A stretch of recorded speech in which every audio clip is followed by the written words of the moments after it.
মুরগির বাচ্চা অর্ডার দিয়ে রাখছিলাম, তো দুপুরবেলা ফোন দিল, তো বৃষ্টি প্রচুর, তারপরে আমি বের হয়ে গেলাম, গিয়ে রিসিভ করলাম। শেরপুর থেকে পাঠাইছে একজনের কাছে। পরে আমি ধানগড় আসলাম, এই যে দেখেন ধানগড় আসার পরে প্রচুর বৃষ্টি, এই জায়গায় অনেকক্ষণ আধা ঘন্টার বেশি দাঁড়াইছিলাম। তারপরে এখান থেকে সামনে একটু গেলাম, যাই একটা কাগজের ব্যবস্থা করলাম। তো সেখান থেকে একটা কাগজ এই যে ঢাইকা, তারপরে আমি গাড়ির জন্য দাঁড়াইছিলাম অনেকক্ষণ, তো পাইলাম না। তো অনেকক্ষণ পরে একটা গাড়ি পাইছি, তারপরে গাড়ি দিয়ে আমাদের বাড়ির সামনে এসে নামলাম, নামে বাড়ির দিকে রওনা দিছি, দেখতে পারতেছেন। তারপরে আমি ফার্মে চলে আসলাম। আর এটা হচ্ছে কেদারনাথ, 4 পিস নিয়েছি। আর এটা হচ্ছে তিতি, এটা হচ্ছে বাহমা, এগুলো হলো বাহমা। এই যে দেখতে পাচ্ছেন 4 পিস বাহমা আছে, এই যে।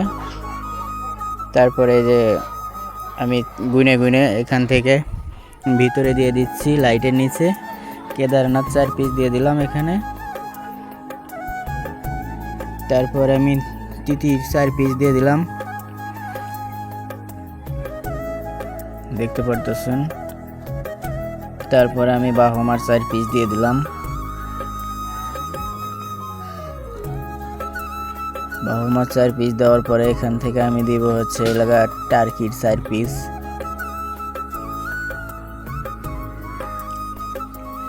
টার্কির 4 পিস দেওয়ার পরে আমাদের এখানে আর থাকে 10 পিস। 10 পিস টাইগার মুরগির বাচ্চা এখানে আছে, এগুলো আমি দিয়ে দিলাম। তো সবগুলো দেওয়ার পরে আমি এখানে খাবার দিব, পানি দিব। তারপরে এই লাইটটা চেঞ্জ করে দিব। এই লাইটটা দুর্বল হয়ে গেছে, অনেক দিন ব্যবহার করা হয়েছে। তো আমি এখানে পানি দিয়ে দিছি, খাবার পানি। তারপরে একটু লবণ দিয়ে দিছি যেন ওরা মারামারি না করে। তারপরে এখানে দিলাম হচ্ছে খাবারের পটটা দিয়ে দিলাম। তারপরে এখানে খাবার দিব, দিয়ে কিছু কাঠের গুঁড়া দিয়ে দিব যেন ওদের মলগুলো ওদের গায়ে না লেগে যায়। সেই কারণে আগে খাবারটা দিয়ে নিচ্ছি, কারণ অনেকক্ষণ হয়ে গেছে ওরা খায় নাই। দুপুরের দিকে বের হয়েছে ইনকিউবেটর থেকে, তারপরে এখন পর্যন্ত কোনো কিছু খাওয়া হয় নাই। তো আগে ওদেরকে খাইতে দিই,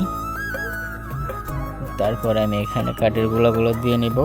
আর যাদের মুরগির বাচ্চা লাগে, যে কোনো ধরনের মুরগির বাচ্চা দেওয়া যায়, সিল্কি, আসলি, টাইগার, বাহমা, কেদারনাথ, সব ধরনের অর্ডার করতে পারেন।